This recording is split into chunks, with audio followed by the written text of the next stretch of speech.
हर हर महादेव शिव पुराण दूसरा अध्याय। शिव पुराण के श्रवण से देवराज को शिवलोक की प्राप्ति तथा चंचुला का पाप से भय एवं संसार से वैराग्य। हर हर महादेव। श्री सौनक जी ने कहा, महाभाग सूत जी, आप धन्य हैं, परमार्थ तत्व के ज्ञाता हैं। आपने कृपा करके हम लोगों को यह बड़ी अद्भुत एवं दिव्य कथा सुनाई है। भूतल पर इस कथा के समान कल्याण का सर्वश्रेष्ठ साधन दूसरा कोई नहीं है। यह बात हमने आज आपकी कृपा से निश्चय पूर्वक समझ ली। सूत जी, कलियुग में इस कथा के द्वारा कौन कौन से पापी शुद्ध होते हैं, उन्हें कथा पूर्वक कृपा पूर्वक बताइए, इस जगत को कृतार्थ कीजिए। सूत जी बोले, मुने, जो मनुष्य पापी, दुराचारी, खल तथा काम क्रोध आदि में निरंतर डूबे रहते हैं, वे भी इस पुराण के श्रवण पठन से अवश्य ही शुद्ध हो जाते हैं। इसी विषय में जानकार मुनि इस प्राचीन इतिहास का उदाहरण दिया करते हैं, जिसके श्रवण मात्र से पापों का पूर्णतया नाश हो जाता है। पहले की बात है, कहीं किरातों के नगर में एक ब्राह्मण रहता था, जो ज्ञान में अत्यंत दुर्बल, दरिद्र, रस बेचने वाला तथा वैदिक धर्म से विमुख था। वह स्नान संध्या आदि कर्मों से भ्रष्ट हो गया था और वैश्यवृत्ति में तत्पर रहता था। उसका नाम था देवराज। वह अपने ऊपर विश्वास करने वाले लोगों को ठगा करता था। उसने ब्राह्मणों, क्षत्रियों, वैश्यों, शूद्रों तथा दूसरों को भी अनेक बहाने से मारकर उनका धन हड़प लिया था, परंतु उस पापी का थोड़ा सा भी धन कभी धर्म के काम में नहीं लगा था।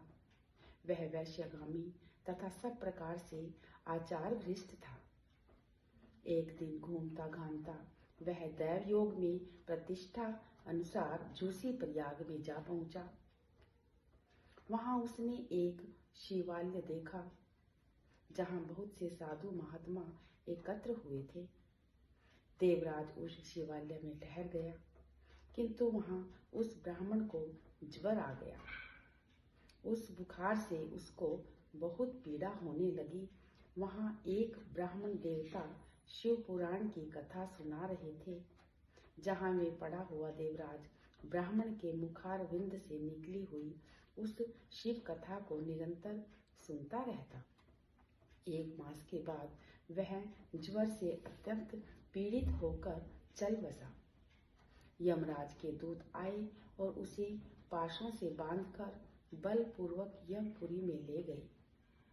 इतने में शिवलोक के भगवान शिव के पार्षदगण आ गए। उनके गोर अंग कर्पूर के समान उज्जवल थे, हाथ त्रिशूल से सुशोभित था। उनके संपूर्ण अंग भस्म से उद्भासित थे। रुद्राक्ष की मालाएं उनके शरीर की शोभा को बढ़ा रही थी।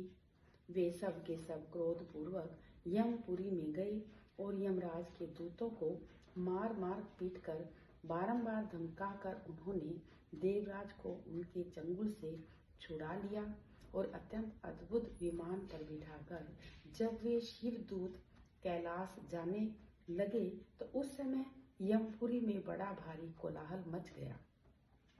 उस कोलाहल को सुनकर यमराज अपने भवन से बाहर निकला तथा साक्षात दूसरे रुद्रों के समान प्रतीत होने वाले उन चारों दूतों को देखकर धर्मज्ञ धर्मराज ने उनका विधि पूर्वक पूजन किया और ज्ञान दृष्टि से देखकर सारा वृतांत जान लिया। उन्होंने भय के कारण भगवान शिव से उन महात्मा दूतों से कोई बात नहीं पूछी, उल्टे उन सब की पूजा एवं प्रार्थना की। तत्पश्चात वे शिवदूत कैलाश को चले गए और वहां पहुंचकर उन्होंने उस ब्राह्मण को दया सागर सांब शिव के हाथों में सौंप दिया। सौनक आदि जी ने कहा, महाभाग सूत जी, आप सर्वज्ञ हैं, महामते, आपके कृपा प्रसाद से मैं बारंबार कृतार्थ हुआ हूँ। इस इतिहास को सुनकर मेरा मन अत्यंत आनंद में निमग्न हो रहा है। अतः अब भगवान शिव में प्रेम बढ़ाने वाली शिव संबंधिनी दूसरी कथा को भी कहिए। श्री सूत जी बोले, सोनक सुनो, मैं तुम्हारे सामने गोपनीय कथा वस्तु का भी वर्णन करूंगा, क्योंकि तुम शिव भक्तों में अग्रगण्य तथा वेद वेताओं में श्रेष्ठ हो। समुद्र के निकटवर्ती प्रदेश में एक वाष्कल नामक ग्राम है, जहाँ वैदिक धर्म से विमुख महापापी द्विज निवास करते हैं। वे सब के सब बड़े दुष्ट हैं। उनका मन दूषित विषय भोगों में ही लगा रहता है। वे अन्य देवताओं के विश्वास करते हैं, भाग्य पर, और वे नैकुटिल वृत्तियों वाले हैं, किसानी करते हैं और भांति भांति की घातक अस्त्र शस्त्र रखते हैं। वे व्याभिचारी और खल हैं। ज्ञान, वैराग्य, सद्धर्म का सेवन ही मनुष्य के लिए परम पुरुषार्थ है। इस बात को वे बिल्कुल नहीं जानते हैं। वे सभी पशु वृत्ति वाले तथा पशु बुद्धि वाले होने के कारण द्विज ऐसे हों। वहाँ के अन्य वर्णों के विषय में क्या कहा जाए। अन्य वर्णों के लोग भी उन्हीं की भांति कुत्सित विचार रखने वाले, स्वधर्म विमुख एवं खल हैं। वे सदा कुकर्म में लगे रहते हैं और नित्य विषय भोगों में ही डूबे रहते हैं। वहाँ की सब स्त्रियां ही कुटिल स्वभाव की हैं, स्वेच्छाचारिणी, पाप सत्व, कुत्सित विचार वाली और व्याभिचारिणी हैं। वे सद्व्यवहार तथा सदाचार से सर्वथा शून्य हैं। इस प्रकार वहाँ दुष्टों का ही निवास है। उस वाष्कल नामक ग्राम में किसी समय एक विंदुर नामधारी ब्राह्मण रहता था। वह बड़ा अधम था, दुरात्मा और महापापी था। यद्यपि उसकी स्त्री बड़ी सुंदरी थी, तो भी वह कुमारी पर ही चलता था, उसकी कुमारक पर ही चलता था। उसकी पत्नी का नाम चंचुला था। वह सदा उत्तम धर्म के पालन में लगी रहती थी, तो भी उसे छोड़कर वह दुष्ट ब्राह्मण वैश्यगामी हो गया था। इस तरह कुकर्म में लगे हुए उस बिंदु के बहुत वर्ष व्यतीत हो गए। उसकी स्त्री चंचुला काम से पीड़ित होने पर स्वधर्म नाश के भय से क्लेश सहकर भी दीर्घ काल तक धर्म से भ्रष्ट नहीं हुई, परंतु दुराचारी पति के आचरण से प्रभावित हो आगे चलकर वह स्त्री भी दुराचारिणी हो गई। इस तरह दुराचार से डूबे हुए उन मूढ़ चित्त वाले पति पत्नी का बहुत सा समय व्यर्थ ही व्यतीत हो गया। तदनंतर शूद्र जातीय वैश्या का पति बना हुआ वह दूषित बुद्धि वाला दुष्ट ब्राह्मण बिंदु समय अनुसार मृत्यु को प्राप्त हो नरक में चला पड़ा। बहुत दिनों तक नरक में दुख भोग कर वह मूढ़ बुद्धि पापी विंध्य पर्वत पर भयंकर पिशाच हुआ। इधर उस दुराचारी पति बिंदुक के मर जाने पर वह मूढ़ हृदय चंचुला बहुत समय तक पुत्रों के साथ अपने घर में ही रही। एक दिन देवयोग से किसी पुण्य पर्व के आने पर वह स्त्री भाई बंधुओं के साथ गोकर्ण क्षेत्र में गई।